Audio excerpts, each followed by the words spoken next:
Hello friends, welcome back to my channel VPI school channel.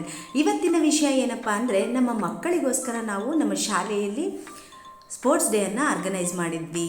ಯಾವ್ಯಾವ ರೀತಿ ಸ್ಪೋರ್ಟ್ಸನ್ನು ಆಡಿಸಿದ್ವಿ, ಹೇಗೆಲ್ಲ ಇತ್ತು ಅನ್ನೋದ್ರ ಬಗ್ಗೆ ನಾನು ಈ ವಿಡಿಯೋದಲ್ಲಿ ನಿಮಗೆ ತಿಳಿಸ್ಕೊಡೋಕ್ಕೆ ಇಷ್ಟಪಡ್ತೀನಿ.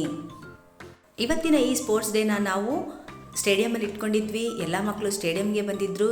ನಮ್ಮ ಮೊದಲನೇ ಗೇಮ್ ಬಂದುಬಿಟ್ಟು ಡಬಲ್ ಲೆಗ್ ಜಂಪ್ ಆಗಿತ್ತು. ಇಲ್ಲಿ ಎಲ್ಲ ಮಕ್ಕಳು ಕೂಡ ಎಂಜಾಯ್ ಮಾಡ್ತಾ ಆಟವನ್ನು ಪ್ರಾರಂಭಿಸಿದ್ರು. ಹಾಗೆಯೇ ಅವರ ಪೋಷಕರು ಕೂಡ ಅವರಿಗೆ ಬೆನ್ನೆಲುಬಾಗಿ ನಿಂತು ಸಪೋರ್ಟನ್ನು ಮಾಡ್ತಾಯಿದ್ರು. ಎಲ್ಲ ಮಕ್ಕಳು ತುಂಬಾ ಎಂಜಾಯ್ ಮಾಡ್ತಾ ಈ ಗೇಮಲ್ಲಿ ಭಾಗವಹಿಸಿದ್ರು.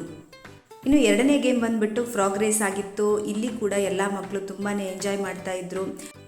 ಅದ್ರ ಜೊತೆಗೆ ಪೇರೆಂಟ್ಸ್ ಸಪೋರ್ಟ್ ಕೂಡ ತುಂಬಾ ಚೆನ್ನಾಗಿತ್ತು. ಪೇರೆಂಟ್ಸು ಕೂಡ ತುಂಬಾ ಎಂಕರೇಜ್ ಮಾಡ್ತಾಯಿದ್ರು. ನಮ್ಮ ಮಕ್ಕಳು ಅವ್ರ ಮಕ್ಕಳು ಅಂತ ಯಾವುದೇ ಭೇದ ಭಾವ ತೋರಿಸ್ದೆ ಎಲ್ಲ ಮಕ್ಕಳಿಗೂ ಕೂಡ ತುಂಬಾ ಎಂಕರೇಜ್ ಮಾಡ್ತಾ ಇದ್ದನ್ನು ನಾವು ನೋಡಿದ್ವಿ. ಇಲ್ಲಿ ಇದು ಸ್ಪೋರ್ಟ್ಸು, ನಾವು ಗೆಲ್ಲಬೇಕು ಅನ್ನೋ ಇಂಟೆನ್ಷನ್ ಒಂದು ಕಡೆ ಇದ್ದರೆ, ಇನ್ನೊಂದು ಕಡೆ ನಮ್ಮ ಫ್ರೆಂಡ್ಸ್ ಜೊತೆ ನಾವು ಒಂದು ಒಳ್ಳೆ ವಾತಾವರಣದಲ್ಲಿ ಒಂದು ಒಳ್ಳೆ ಮೂಮೆಂಟನ್ನು ಕ್ರಿಯೇಟ್ ಮಾಡಿದ್ದಾರೆ. ಇಲ್ಲಿ ನಾವು ಎಂಜಾಯ್ ಮಾಡಬೇಕು ಅನ್ನೋ ಮನೋಭಾವನೆ ನಮ್ಮ ಮಕ್ಕಳಲ್ಲಿ ತುಂಬಾ ಇತ್ತು ಅಂತಲೇ ನಾವು ಹೇಳ್ಬೋದು. ಇನ್ನು ಮೂರನೇ ಗೇಮ್ ಬಂದುಬಿಟ್ಟು ರನ್ನಿಂಗ್ ರೇಸ್ ಆಗಿತ್ತು. ಆಬ್ವಿಯಸ್ಲಿ ಇಲ್ಲಿ ನಾವು ಹೇಳೋದೇ ಬೇಕಿಲ್ಲ, ಮಕ್ಕಳು ತುಂಬಾ ಸ್ಪೋರ್ಟಿವ್ ಆಗಿ ಎಂಜಾಯ್ ಮಾಡ್ತಾ ಭಾಗವಹಿಸ್ತಿರೋದನ್ನು ನೀವೆಲ್ಲ ಕೂಡ ನೋಡಬಹುದು. ಹಾಗೆಯೇ ಪೇರೆಂಟ್ಸು ಕೂಡ ತಮ್ಮ ಮಕ್ಕಳಿಗೆ ತುಂಬಾ ಎಂಕರೇಜ್ ಮಾಡ್ತಾಯಿದ್ರು. ಅವರ ಸ್ಪೋರ್ಟಿವ್ನೆಸ್ಸನ್ನು ನೋಡಿ, ಅವರ ಎನರ್ಜಿಯನ್ನು ನೋಡಿ, ಅವರ ತಂದೆ ತಾಯಿಗಳ ಅವರ ಪ್ರೋತ್ಸಾಹದಿಂದ ಅವರ ಎನರ್ಜಿ ಡಬಲ್ ಆಗಿತ್ತು ಅಂತಲೇ ಹೇಳ್ಬೋದು.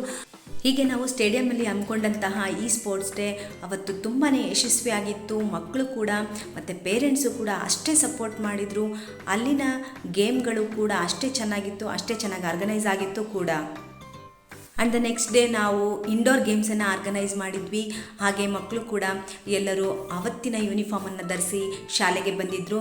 ನಮ್ಮ ಮೊದಲನೇ ಗೇಮು ಮ್ಯೂಸಿಕಲ್ ಚೇರ್ ಆಗಿತ್ತು. ಎಲ್ಲ ಮಕ್ಕಳು ಮ್ಯೂಸಿಕಲ್ ಚೇರನ್ನು ಆಟವನ್ನು ಎಂಜಾಯ್ ಮಾಡ್ತಾ ಆಟ ಆಡ್ತಾಯಿದ್ರು.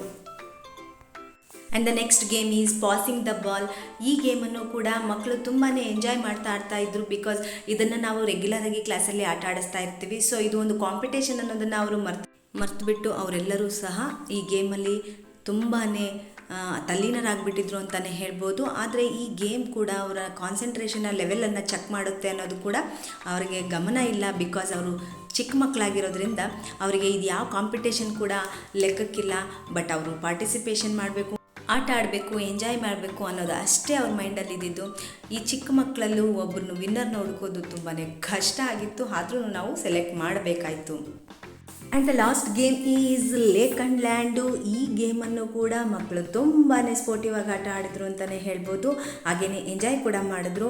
ಈ ಗೇಮು ಸ್ವಲ್ಪ ಟಫ್ ಆಗಿತ್ತು ಮಕ್ಕಳಿಗೆಲ್ಲ, ನನಗೆ. ಬಿಕಾಸ್ ಅವರ ಕಾನ್ಸಂಟ್ರೇಷನ್ ಲೆವೆಲ್ಲು ತುಂಬಾ ಹೈ ಆಗಿತ್ತು. ನಾನು ಏನನ್ನು ಹೇಳ್ತಾ ಇದ್ದೀನಿ ಅನ್ನೋದನ್ನು ಅವರು ಬೇಗನೆ ಗ್ರಾಸ್ ಮಾಡ್ತಾಯಿದ್ರು. ಸೊ ಹಾಗಾಗಿ ಸ್ವಲ್ಪ ಟಫ್ ಆಗ್ತಾ ಹೋಯಿತು. ಫೈನಲಿ ಈ ಗೇಮಲ್ಲೂ ಕೂಡ ನಾವು 3 ವಿನ್ನರನ್ನು ಅನೌನ್ಸ್ ಮಾಡೋದ್ರಲ್ಲಿ ಯಶಸ್ವಿ ಆದ್ವಿ ಅಂತಲೇ ಹೇಳಬಹುದು. ಹೀಗೆ ಈ ನಮ್ಮ ಸ್ಪೋರ್ಟ್ಸ್ ಡೇ ಇವತ್ತು ಯಶಸ್ವಿ ಆಯಿತು ಅಂತಲೇ ಹೇಳ್ತೀನಿ. ಹಾಗೆಯೇ ಮಕ್ಕಳಂದರೆ ಯಾರಿಗಿಷ್ಟ ಇಲ್ಲ ಹೇಳಿ? ಒಂದು ಮಗು, ಅದರ ನಗು ಇಡೀ ಜಗತ್ತನ್ನೇ ಮರೆಸುತ್ತೆ ಅಂತ ಹೇಳ್ತಾರೆ. ಅದು ನಿಜಕ್ಕೂ ಇವತ್ತು ಸತ್ಯ ಅಂತ ನಮಗೆ ಅನ್ನಿಸ್ತು. ನಾವು ಅದನ್ನು ಎಂಜಾಯ್ ಕೂಡ ಮಾಡಿದ್ವಿ. ಇದಿಷ್ಟು ಇವತ್ತಿನ ಈ ಒಂದು ವಿಡಿಯೋದ ವಿವರಣೆ ಆಗಿತ್ತು ಫ್ರೆಂಡ್ಸ್. ನಾವಂತೂ ತುಂಬಾ ಎಂಜಾಯ್ ಮಾಡಿದ್ವಿ. ನೀವು ಕೂಡ ಎಂಜಾಯ್ ಮಾಡ್ತೀರಾ ಅಂತ ಭಾವಿಸ್ತಾ ಮತ್ತೊಂದು ವಿಡಿಯೋದಲ್ಲಿ ಸಿಗೋಣ ಅಂತ ಹೇಳ್ತಾ ಧನ್ಯವಾದಗಳು.